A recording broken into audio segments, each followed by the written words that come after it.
training, keep yourself out of pain. Surfstrengthcoach.com. I'm Chris Mills. Lots of shoulder stuff with surfers. Question I get asked often. First off, if you have shoulder pain, go see a professional. Go see a physio. I don't get it, how people will deal with pain issues for months and months and months.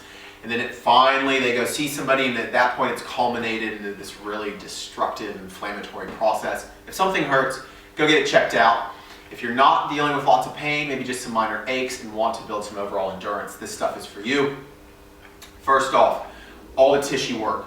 Check out the blog, surfstrengthcoach.com stuff, all the do-it-yourself tissue work, upper body mobility and releases, also thoracic spine mobilizations. We need all this moving properly so that the shoulder joint can function properly. So you've loosened all this up, your thoracic spine's moving well. We go into a bit of a stability ball shoulder sequence. So it's really to create more endurance and stability around the scapula. I'll show you a few variations.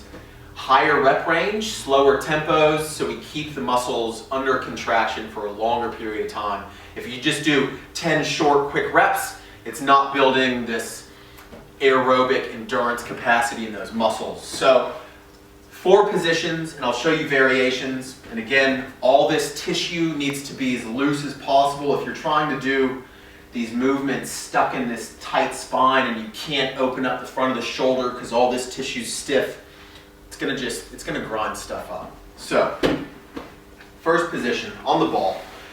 Pull your knees into the ball. If you pull those knees in, it kind of helps lock the lumbar spine in place. And so we can focus more on getting this thoracic spine extension. That's what we need for surfing, getting the shoulders into the right position. And these movements are going to go from kind of most difficult to easiest. The first is a Y position. And you're going to hold for 3 to 4 seconds. Don't tuck the head down. Nice neutral neck position. Chest is lifted. Think of extending your fingertips as far away from the body as possible. It helps kind of activate that lower trap a bit more. I'm not straight overhead. I'm in a Y position. So 10 to 15 reps, slow, controlled, hold, down, get that head and neck and back in the right position. 1, 2, 3, 4, hold. That's the Y. Then we come to a T. 2, 3, 4, 5. 1, 2. You can be here or externally rotated. I like externally rotated. 3, 4, 5. So Y, T. Now to a W. It's basically this position where I'm pulling the shoulder or the elbows down and getting my palms to externally rotate. If you go into a W in this position, but then you externally rotate, you'll feel all the posterior shoulder muscles engage a bit more.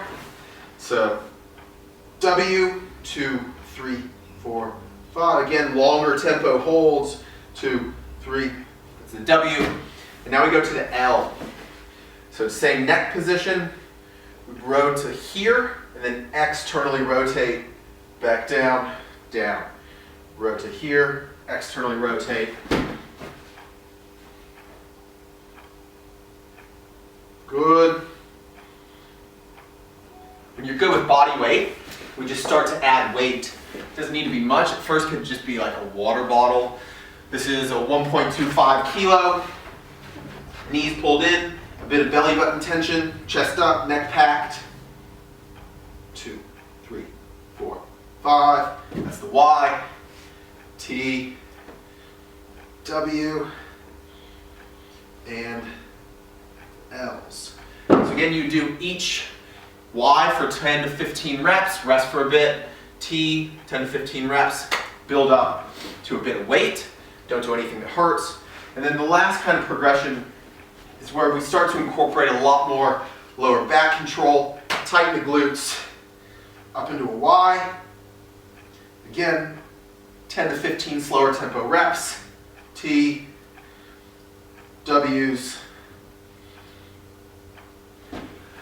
One thing to take note, a lot of people with weak shoulder stuff, or if they've had a shoulder injury, they tend to use their traps a lot. So the movements start to look like that, all up in the neck. That's not what we want. So you gotta think of keeping this neck relaxed. So as you raise up, don't raise up to there. The neck stays nice and relaxed. If doing these, you get all neck tense, tennis ball, you can place into the shoulder and just kind of do some light pin-in stretching. There's also a full neck stretch video on the blog and on YouTube. Take a look at that. Posterior shoulder endurance, you've got to get flexible. All the stretches and the tissue work that I've gone over, thoracic spine stuff, build endurance. Use this towards the end of a workout. You don't want to fatigue all the scapular shoulder stabilizers. Longer tempo, slower holds, build some endurance, keep everything moving properly. Use the stuff. Like it on Facebook, like it on YouTube for me, share it. surfstrengthcoach.com. Peace.